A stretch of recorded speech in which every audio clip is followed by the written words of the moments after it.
Welcome to What is Going Ohm's Conversations with Money show, where you get to learn the secrets of how love and money are interlinked in ways you never imagined and transform your relationship with money for good. Here are your hosts, Sandie Sedgbeer and Sarah McCrum.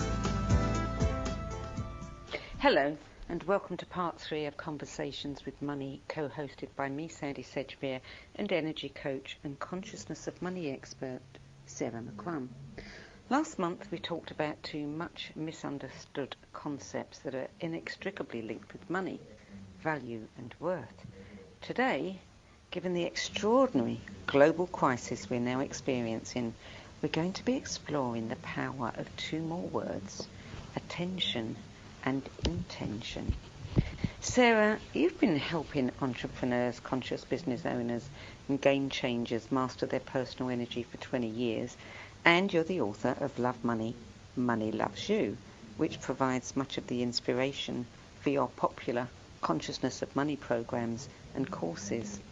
You've been talking to money for years, unlike the rest of us who've just been thinking and stressing about it for most of our lives. You put out a blog post a few weeks back around the subject of attention.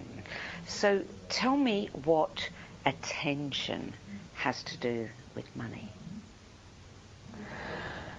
Attention has to do with just about everything, actually, because where we pay our attention is really powerful. When we pay attention to something, we put energy into it, and we can see this really easily in the current situation. If we pay attention to the news, we can get almost overwhelmed by the information that is contained within the news, and it changes our mood. I have people who say, oh, I'm going to pay attention to relaxing, or I'm going to pay attention to feeling good, and it changes their mood.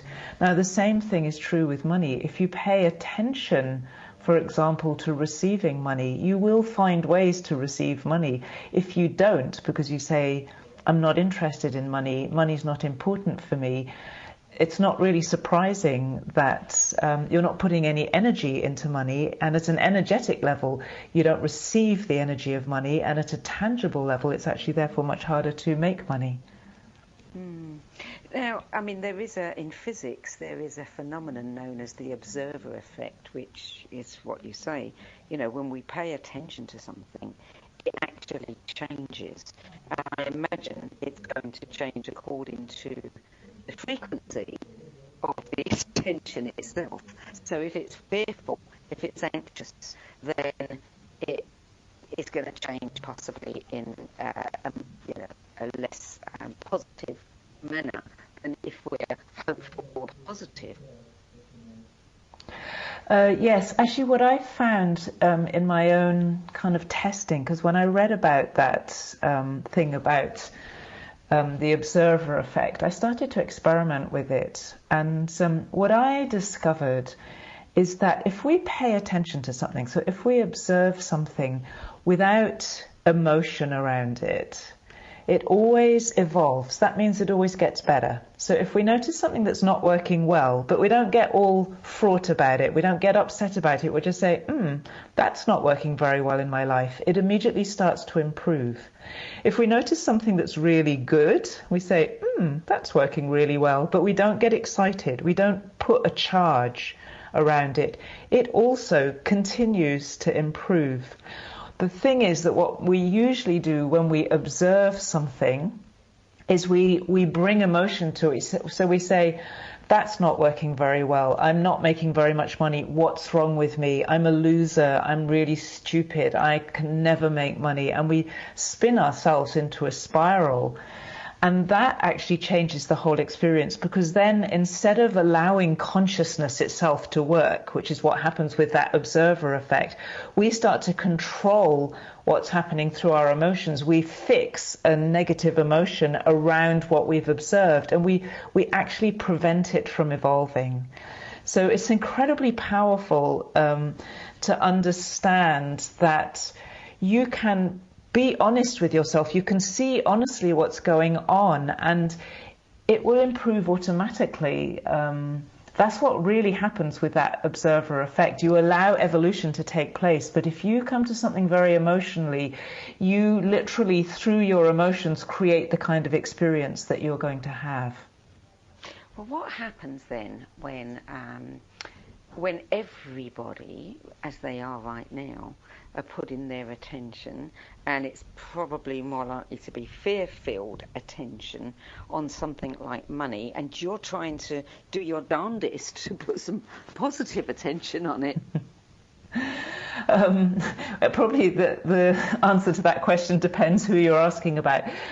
First of all, when everyone is paying attention to lack of money, fear around money, it's interesting that we think that we're doing that because the economy is crashing, but we're also contributing to the crashing of the economy. And because if you think about it, we all still have the money. So some people are not earning the money they were before, but a lot of that is because a lot of us are not spending the money. And more of us could circulate more money than we are simply by not being afraid.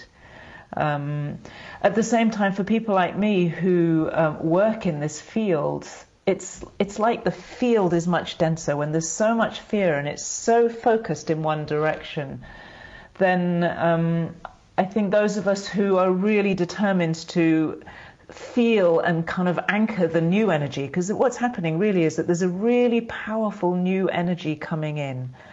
And we're experiencing the releasing of the old energy, which is all the fear, the discomfort, the worry, the disease as well. It's all a releasing of old energy for this very powerful new energy to come in. People like me spend a lot of time working with the new energy so that people can feel it more, because when you feel that new energy, you immediately feel peace. People who I'm working with, they all say, I'm not worried about money, even though I've lost a lot of income over the last few weeks. I'm not worried about it. They feel peace, and that creates a condition where they can find solutions. This is a really interesting place to get people to. I mean, certainly I can't find a place within me. I look every now and then, scan my body, cannot find a place within me to be fearful about it. And, I observe that and think, well, that's very interesting, and, long may it continue, because fear is not productive. But, you pointed out something in a blog recently about the amount of attention, as you just said, you nailed it then, that the media is putting on everything, and that is actually almost kind of exponentially increasing the negative effect, when if the media wasn't placing so much attention on it, we wouldn't be increasing our own anxiety. And I think it's not only anxiety. I trained for 22 years with Chinese masters, and the two masters who I trained with, they taught what they call energy transmission. And energy transmission happens basically at a very simple level when we're talking. So if I would start to talk about something very frightening now, everybody who listens to it would start to feel afraid. And if I talk about something really beautiful or sweet, we start to relax and feel the beauty or sweetness. But what's much more powerful than that, and what I've been working with for 30 years now, 31 years in fact, since I met my first Chinese master, is that by talking, I can help you to heal. Over the internet, I help people to heal money situations, or my past has been healing physical situations just by talking. Now, that is a tangible change that happens because of a certain way of talking. If the talking is a certain other way, which is actually about talking about sickness all the time, you are literally, physically creating more sickness. And, the healing effect has been studied widely and scientifically. We know that distance healing works. We also know, interestingly, that distant prayer works. It doesn't matter what you believe in. The science is there, and it's proven that it has a tangible effect on people's health outcomes. So doing the opposite of healing or prayer must, and I know that it does from experience, have a tangible effect on people's health outcomes. So I'm not just talking about how we feel, I'm talking about our physical response. I agree. I would like you to tell our listeners a little bit of the story that you put into that blog post about the news, especially the part about, when everything began to turn around with the rain. Would you just share that story with us? Because that in itself is a transmission.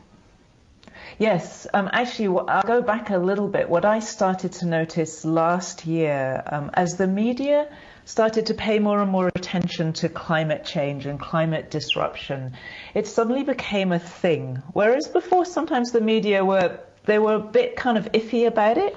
Last year, I noticed that every single day, if I looked at the news on Google, there were several articles where basically we were being told more or less that the end of the world was coming because of climate change.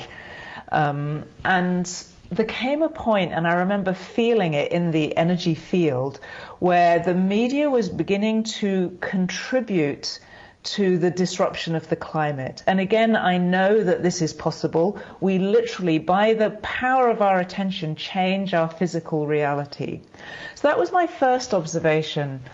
And then over Christmas, when the bushfires were happening in Australia, and perhaps because it's a quiet time of the year for news, the world's attention was on Australia, and we saw headlines like Australia is on fire, which actually there were very serious fires, but it was very misleading. I was getting emails from people all over the world saying, "Are you all right?" And we were having rain at the time, so. But the point is that everybody was looking at the same story, which was extraordinary. And there was at one point a request put out through social media for a global meditation, which was huge. And at the time, in the next couple of days, nothing much happened. And everyone said, or lots of people, commentators and observers said, well, that was a failure. And there were a few drops of rain here or there. And so the meditators said that was a success. But the fires carried on. Within about 2 weeks, it started to rain and rain and rain. And honestly, I have never, still today it's raining. For 2 months now, we have had almost constant rain. The fires went out reasonably soon after that. But what was interesting for me was that in the middle of them, the most experienced people in Australia around weather and bushfires were predicting a long, hot, dry, windy summer. They were saying this is just the beginning. And honestly, it actually became the end way more quickly than anybody expected. And I looked at that and I thought, you know what? I think that we have reached a kind of tipping point where these global intention experiments like Lynn McTaggart runs and these global meditations that people share on Facebook and people really show up for are becoming more powerful than the news media. And that is the new way to solve problems. And the media is like screaming. When an old paradigm is dying, it shouts very loudly, it screams. It's literally, it's like the death rattle of an old way of doing things. Sounds a bit dramatic, but I really am seeing that happening. And there's a global meditation now coming up for the coronavirus, so I'm really intrigued to see what will happen with that. But I think we've reached a really powerful point in our understanding of collective attention and collective power. I absolutely agree with you. Yeah, it's. When I read that blog post of yours, it reminded me of back in 1976 when England had this incredibly hot summer, very, very unusual, and the ground was cracking and hosepipe bans and all kinds of things going on, and it really was hot and dry. And one town somewhere brought in a rainmaker. And people were laughing. The media were laughing. There was this guy in all his regalia, doing some kind of rain dance in one of the suburbs. And nothing happened for about a week. And then I think 2 weeks later, it started raining, and it didn't stop for 2 years. So, there you are. This does happen, and I think you're absolutely right about the attention and the intention. Before we talk about how we can use our attention and intention in a positive way.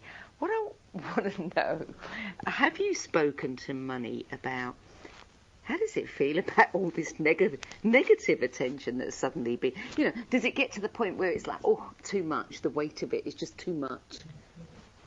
I haven't actually asked money specifically that this time, but I know the answer is no. Money is an energy that is constantly available, and it's always an energy it's sourced in love. It's a very creative, beautiful, powerful energy. But what I do know, because I learned this from money a long time ago, is that there's a special delight, if you like, when human beings are relaxed and happy and open, and money can flow easily for them because they're in touch with it. They're willing to pay attention to it. They're willing to say, yes, I want it, I like it, I enjoy it, I like playing with money, and I like the flow of money. There's a sort of special delight in the energy field when that happens. It's rather like having a happy customer, We all have, all of us who are in business, we have the customers who just love everything and really appreciate it. And then you have the customers who come along and they buy something, but they're just a little bit like, oh, sticky.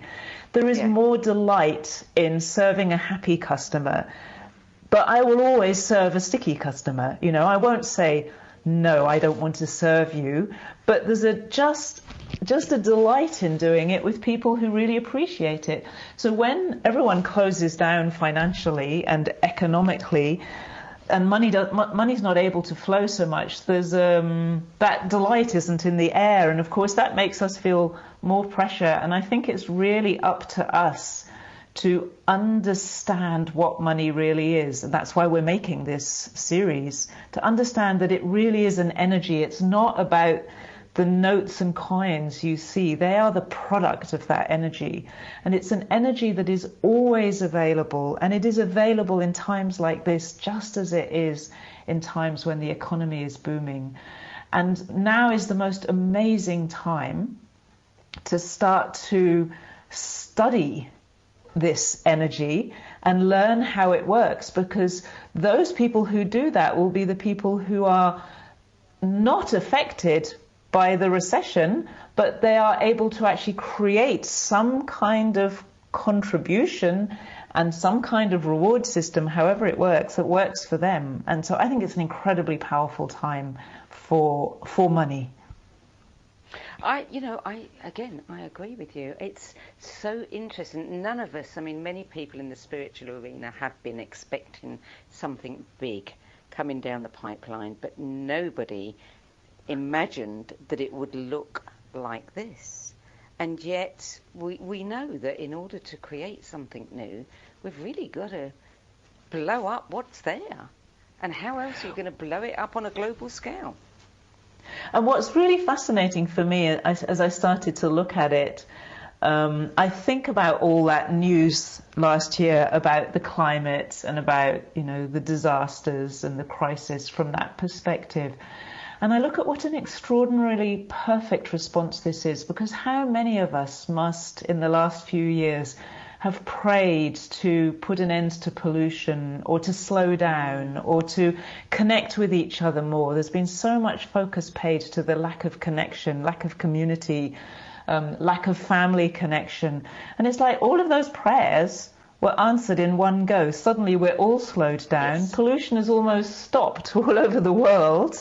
We are having to pay attention to the people who are closest to us, and we're having to pay attention, if at a distance, to our neighbours. We're also creating a way more connected community through our online, through our devices. So people have said, oh, we want to use the devices for something more creative. Well, look what's happening. It's like, oh my goodness, how precise and beautiful is this response? And the other thing is that, what might look like the shadow side, but I don't think it is yes, I realise that there's hardship, especially financially. There are many people in a difficult situation, but we do need to reset the economy, because the economy that we had before will create more of what we had before. And it is largely our economy that is responsible for us making decisions that are destructive. So hard though it may be, the knowledge is here to ride this situation and to be able to handle it. And the economic reset that will emerge is really important for us. And of course we can't ignore the fact that, people are losing their lives while this is happening, and it's not that we're making light of that by any means. But I think on a bigger picture scale, yes, it was inevitable. We may not have seen it quite like this, but it was inevitable that something like this had to happen. And I just keep thinking, I'm so glad this is not a war. Yes. So this is a better way, hard though it is in individual circumstances. This is way better than seeing your son or daughter go off to fight a war. Absolutely. And it's so interesting. I was talking to a young mum today, whose career's in jeopardy financially. She's just bought, a house. Family are just moving into it. But she was saying, in amongst all of those things that one has to think about, she said, I have to say, I am just so much enjoying the time, the enforced time that I'm having with my children and my husband. And I'm Amazing. hearing this from many, many people. It's so nice to hear that. Sometimes you hear about the fraught parents, but Yes. I think it's such an opportunity and it will be a stretching experience for some people, but it's going to stretch us in a direction that will make us feel better in the end. And I wouldn't be surprised if it's one of those times that we all look back on and say, oh my goodness, it was a difficult time, but we gained something through that we never realized could happen. Yeah, I mean, already I've noticed the word before and after coming up in the press, before Corona, and we're going to have a different climate after Corona. You're listening to Conversations with Money with me, Sandie Sedgbeer, and Love Money, Money Loves You author and Consciousness of Money coach, Sarah McCrum. Still to come, how and why we can emerge from this current crisis with a new economy and what that could look like. We'll be back with more after the break.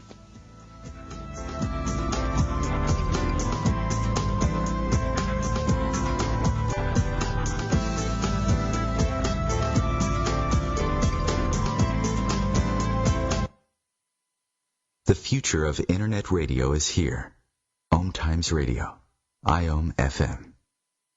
Ascending Hearts is no ordinary dating site, but a spiritual dating site with a purpose, to link you with your soulmate. We engineer the serendipity so you can trust that you will attune with someone that has the same matching vibration as you. Ascending Hearts, the conscious dating site for the spiritually aware. Try Ascending Hearts for free. AscendingHearts.com. More than 24 million Americans have an autoimmune disorder, and that number continues to grow. I'm Sharon Saylor, and I'm one of those 24 million. To put that number in perspective, cancer affects about 9 million and heart disease up to 22 million. That's why I've brought together top experts and those thriving regardless of their diagnosis to bring you the latest, most up-to-date information. Join me, Sharon Saylor, Friday night, 7 p.m. Eastern, for the Autoimmune Hour on Life Interrupted Radio to find out how to live your life uninterrupted. Hello, I'm Sandie Sedgbeer, host of OMTimes flagship radio show, What Is Going On? As a long-time editor, book judge, spiritual magazine publisher and radio host, I've read thousands of books and interviewed hundreds of authors and teachers. So I know what's worth reading and what isn't. Now, with the spiritual book market growing increasingly crowded, more and more people are seeking my help in finding the authentic voices, the empowering tools, and the genuine skip the BS guidance that will make the most difference to their spiritual development. So I decided to make it easier by bringing my knowledge, experience, and considerable network of contacts together in the No BS Spiritual Book Club. There are no ads, no joining fees, no obligations, and no BS. Just an ever-growing library compiled by recognisable and respected names of the 10 best books that help them the most on their journeys. plus free book excerpts, audios and live video interviews where you can quiz them about their spiritual journeys and their 10 best list choices. Your time and money are valuable, your spiritual journey even more so. If you're looking for genuine guidance from people who've walked this path before you, check out sedgbeer.com. Click on the No BS Spiritual Book Club tab and join the club. That's sedgbeer.com, SEDGBEER.com. I'll see you there. I'm Fidel Nshombo. I was born in a city called Bukavu in the Congo. We were a loving family, and then, boom, everything that I had disappeared in a single day. People think that when you are a refugee and they resettle you to America, and all your problems are done. They don't understand that that's the beginning of everything. I was not born a refugee. I was made one. It's time we welcome refugee families with open arms. Learn more at embracerefugees.org, brought to you by the Ad Council. Welcome back. Sarah, last month we were talking about values, and I find it fascinating that in the ensuing month we have all had our attention turned towards what is it that we really value. Yes, times when everything changes, I think, really bring up values. Whenever we're in pain, or whenever there's a crisis, or whenever there's big change, values come into the equation. So it's very interesting, I think, for everybody to find out what's really important now. And the other thing about attention is that people are noticing and paying attention to things that they hadn't thought about before. I mean, many people may have thought, well, you know, global warming, the crisis there, it's going to take years to undo. But in fact, some of the reports are showing us that already in just, days, weeks, the ozone layer is clearing. There's reports about the canals in Venice suddenly being very clear, and we're seeing very rapid change in that regard, which is very attention-getting. Yes, and worth paying attention to. One of the things I'm intrigued by is, for example, what will China do now, because there will have been a dramatic reduction in pollution there. And in fact, Wuhan is one of the most polluted cities in the world, I believe, and probably contributed to the respiratory problems. If your air is already constantly compromised and then something like this comes on, it wouldn't take much to make it much worse than it would have been otherwise. So, what does a country like that do? Do they go back to polluting? Now they can start manufacturing again? And what will the people do if they suddenly feel their air being poisoned again? I think that this is a very interesting space for all of us. And are we just going to accept, oh well, now we just have to go back to what it was before? Or do we have the courage as individuals and as a collective and as societies to say, no, we've seen how quickly things could change, and there must be a way of doing this better? You think about how, people in the spiritual arena, and consciousness is rising at an amazing rate. We've seen that happen over the last few decades. People in the spiritual arena have traditionally, focused more attention on what they would like to happen, the inequities that we see in the world, wanting more inclusion, wanting a fairer world. And here we are with us being forced into that situation. And I don't think we will ever go back to how it was. I don't see how, once people, are forced to pay attention to how this is helping so many people, that they can possibly conceive of going back. I read today that I think the Irish government have nationalised all the hospitals. So everybody gets the same level of care, free. And now other countries are saying, you know what, I think Spain's doing it too. That's a great idea. It's interesting. We were talking last night at dinner about the recession in 2008 and what happened then, and the response now to what's happening.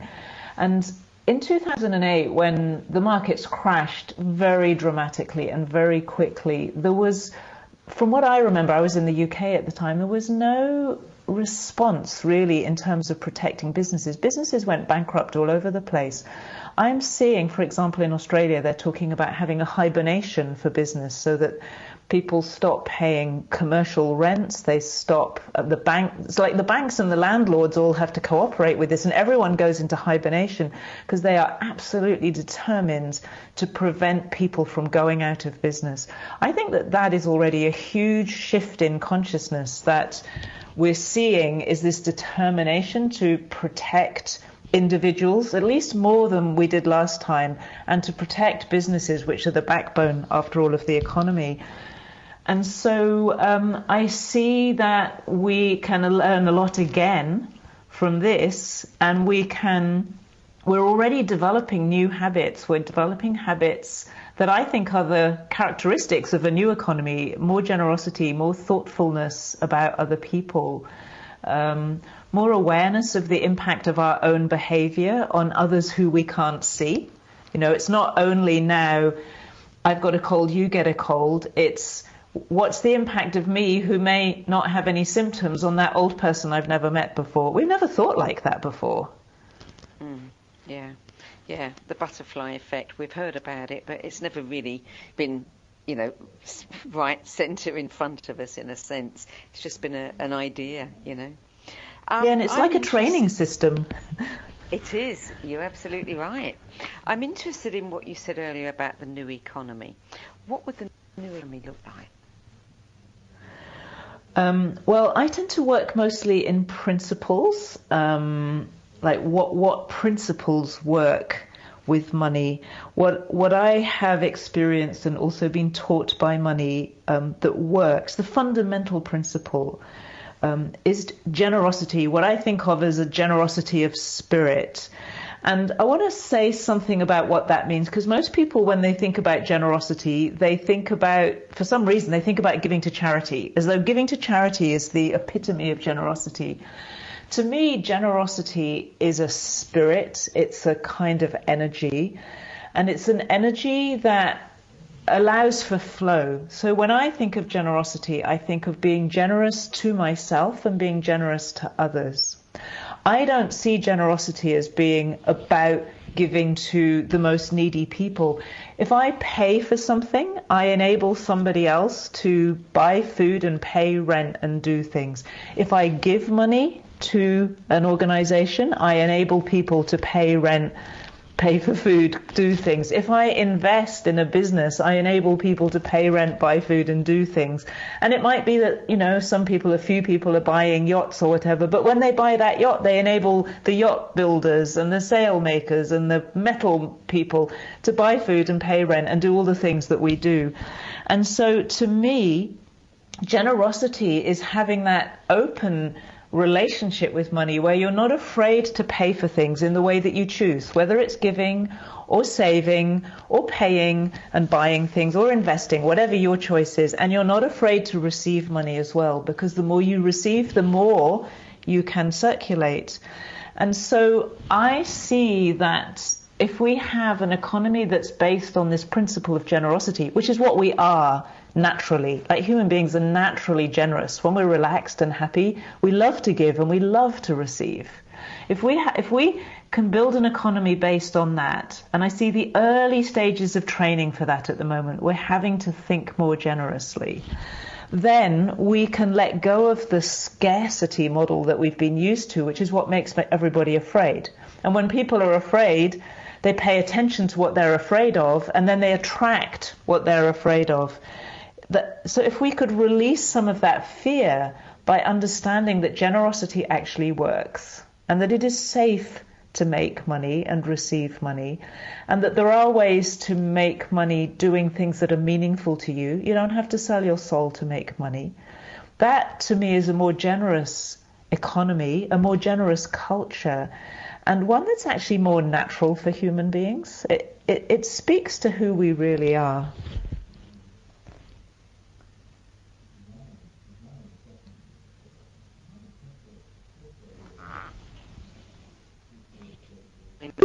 Organic farms in Germany, where and they didn't want the whole country with their produce. They just wanted to serve their local community.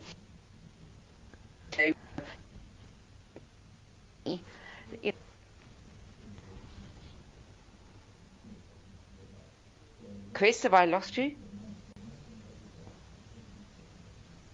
Oh, well, I was actually losing contact throughout. I could, it was going completely blank, but I didn't know if it was Sarah's end or my end. I didn't hear most of what you said. Okay. All right, I'll start again. But it's good now. Good. I heard from a German man some years ago about a new trend that was happening in Germany where organic farmers were just basically looking at serving their local community. They weren't interested in sending their produce out all over Germany and making tons of money. They just wanted to be able to earn enough to do what they love doing and serving their little community. And I think, what I'm seeing now with this enforced return to community is that may be a trend in the future, whereby we don't need to earn quite so much, but we're happy having enough and also seeing that our community has enough. What I would like to see, I think, there's this phrase that goes through my mind all the time at the moment, which is our commonwealth. And I keep playing with this idea that a wealthy country has wealthy citizens. It is not a wealthy country that has a lot of poverty in it. What I learned from my conversations with money is that there is a principle about expansion, that we do naturally expand. So yes, I think there'll be a kind of reset around values. To me, what you're talking about, Sandie, is more about values, about them aligning with what they value and growing from there. I personally see that growth is natural and inevitable. We always want to grow as human beings. It doesn't always have to be growth in income, but it might be growth in our impact. And how we distribute the income will be a choice that we can make. So the growth could look very different from what it's looked like in the past. When you're afraid of not having enough money, or you're afraid of having money but you make it, you develop all kinds of weird habits around it. People become very possessive and afraid of losing it and insecure. Whereas if you feel more secure, you could make the money that feels right to you. You could make different decisions about how you pay people. You could make different decisions about where you do your shopping. And for me, that I think is where the opportunity comes, is where we start to make wiser, maturer decisions about how we operate around money, and then grow from there rather than just grow for the sake of growing. That would make a very interesting economy.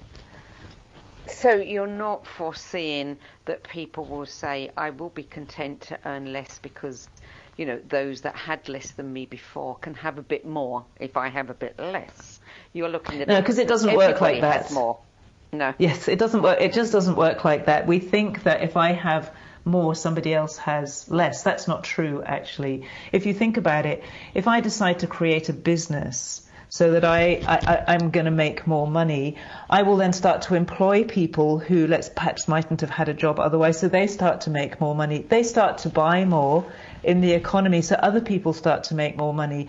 In theory, we all go up together. Unfortunately, when you have a scarcity mindset that goes with that, you get people being afraid to make money or uncomfortable about making money, and then you get people very hooked on making money.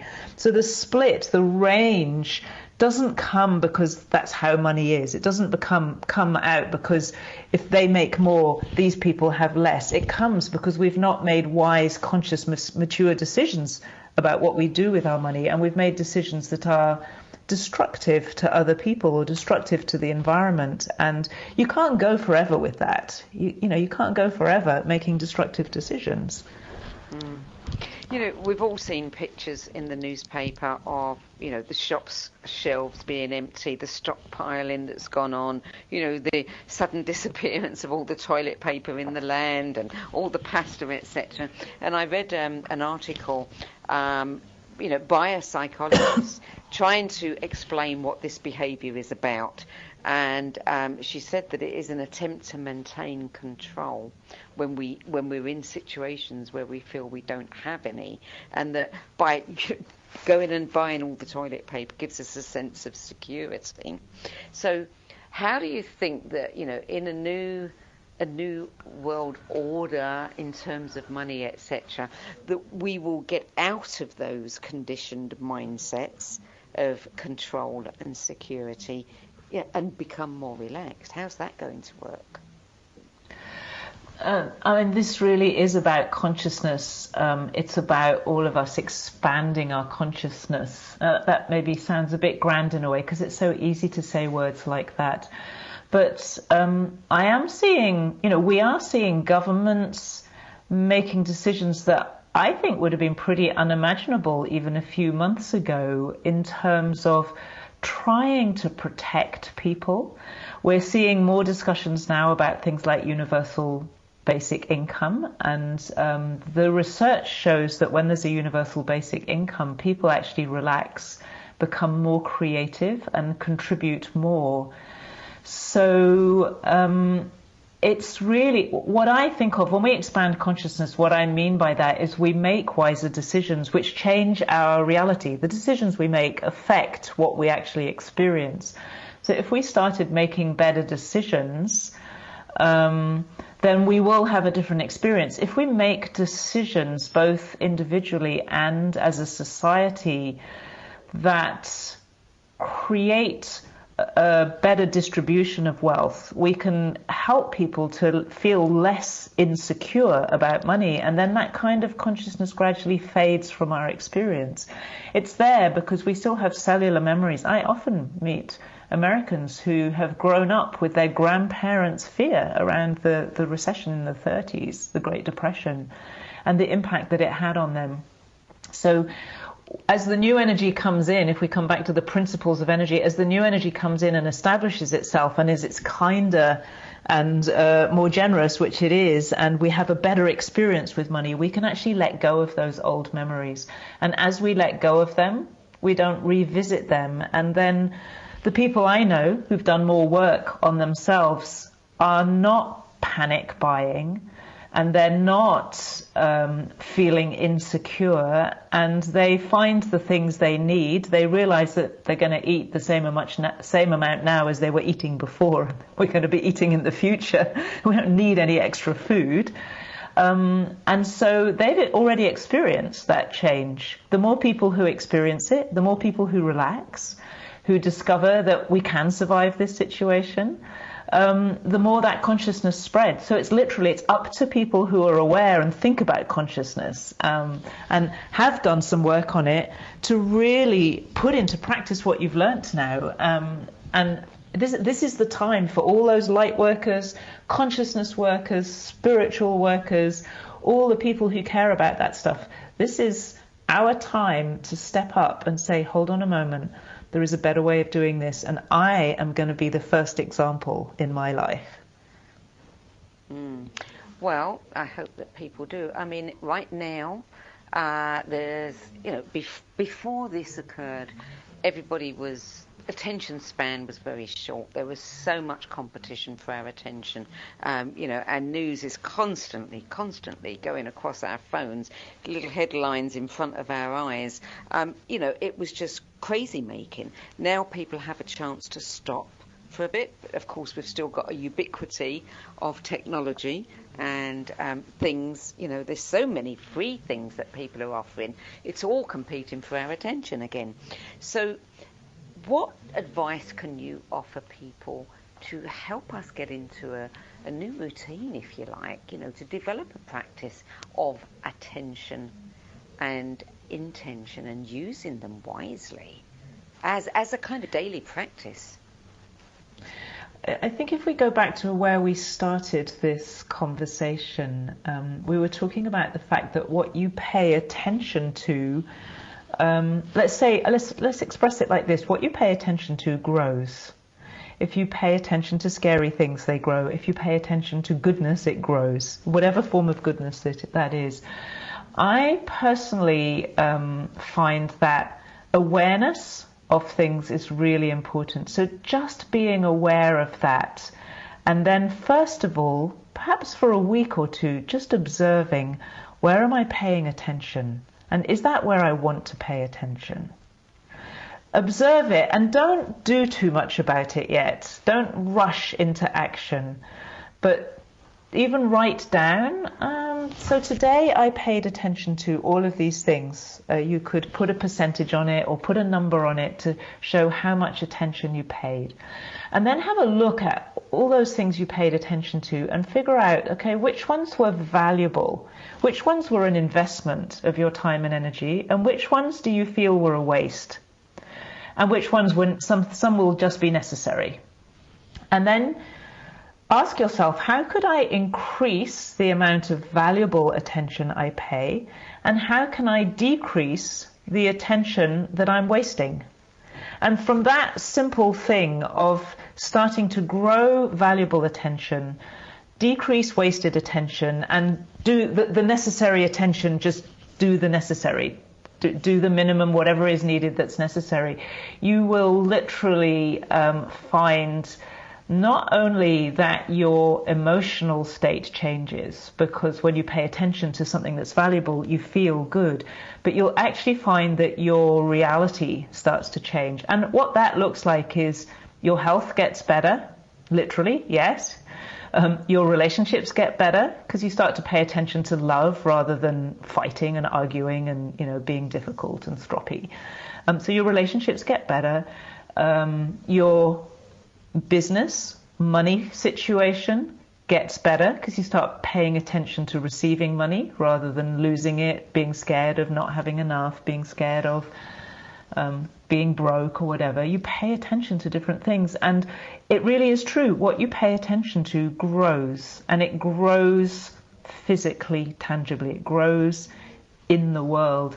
And so if you did that then for 3 months, I can promise you, because I have so many years of experience with this, you will be experiencing a different reality then. You'll have different results from the people who are paying attention to all those things that are wasting their time and energy. Thank you for that. You, like many people at the moment, and I love watching the outpouring of, you know, everybody's giving free stuff away to amuse the kids, to keep people, you know, just to help everybody through this. I think that's wonderful, and I know that you are too. You, in your last blog post, put out so many resources that you're offering. One in particular, which got my attention, is From Worry to Love, how to create more goodness in the world by paying more attention to love. So tell us a little bit about that and what else you're offering people. That was a webinar that I ran, and all the recordings of it are now available, so it's kind of like permanently available, because I realized that a lot of people were trapped in worrying, and many spiritual people will talk the language of love, but the reality is that they're actually really worried. And I know how important it is to make that shift, because love and paying attention to love is good healing, first of all. So given that we're in a health crisis, I think healing is a useful thing to pay attention to. And I know that it works for money and all the other things as well. And so I felt it was really important to do that. And I worked with a friend of mine called David Router, and we taught a series of activations basically to help people to make that shift from worry into love. And the point about that is that you might need to do that every single day. You might need to do it every single time you read the news at the moment, that you get a little bit infected by that energy of fear, and then you shift that into love. So David taught some grounding exercises, which are exercises I do every day. I did an activation, it's, I don't know, maybe 15 minutes long, where I literally take you into the direct experience of love, and that can last for days in people. And there are a few other things in there. So there's a whole set of resources that you can then go back to time and time again to tune into the love, the frequency that heals and resolves situations in beautiful ways, which I believe is what we need here. Absolutely. And are these free? Yes. I'm producing free stuff at the moment, which is really like my crisis response situation. For my regular services, I have not discounted my prices because I don't believe in that. That just discounts the economy. But I provide free stuff to help people handle the situation, because that seems to me the most important thing. And I'm just sharing that because I think there's always this question that people have around money. Should I discount? Should I give everything for free? The decision I made is I would do the crisis response, the help, for free. I would create an event every week, is in fact what I'm doing, where people can show up and they can learn something that they can take away and practice and feel better. But at a business level, my business continues anyway. It's really relevant to the situation, so I continue to do business in the normal way. But that was my decision. Sarah, how easy are these to find on your website? The very simple way to find them is to go to courses.sarahmccrum.com, and they're extremely easy to find there. Fantastic. And what else have you got? I know you've got some Facebook group and some energy activations as well. I have a collection of energy activations, which are 30-minute relaxing recordings on all different topics. There's about 1,000 of them in a Facebook group called Energy Activations. I recorded them live every day for 2 or 3 years, and they're all in there. On courses.sarahmccrum.com, you'll see there's something called Be the Solution, and that's going to be a weekly online event where I'm going to teach these activations, teach something new every week that will help people as long as the corona situation is continuing. I'd like to really call it a corona course or something. I think the word corona is so beautiful, but I couldn't quite do that. That's called Be the Solution, and that's new stuff. But you can explore. There are various things there which speak to different people's interests in this situation. Sarah, we're almost out of time now, so I just want to say, I love the fact, the way that you so beautifully separate, the things you give away for free, generosity, everything that you've talked about, you are practicing, and you have very clear guidelines which we can all learn from about, the things that are part of our living. Yes, because we need to keep making a living, all of us, because that's the economy. That's the circulation of money. Yeah, absolutely. Okay, well, that's almost it for part 3 of Conversations with Money, but not quite. The question we've asked a couple of times is, if you could ask money a question, what would it be? If you haven't done that yet, don't be shy. Put your attention on money in a different way. Talk to it. See what it has to say, and share it with us. Send us your money stories and your questions and answers to sandy.sandiesedgbeershow@gmail.com. And you can go to Sarah's courses.sarahmccrum.com. You will find a wealth of material to keep you busy for months and months and months. That's it from me, Sandie Sedgbeer. And from me, Sarah McCrum. And I'll be back next week with another edition of What Is Going On. Till then, goodbye. Be safe, be well, stay sane.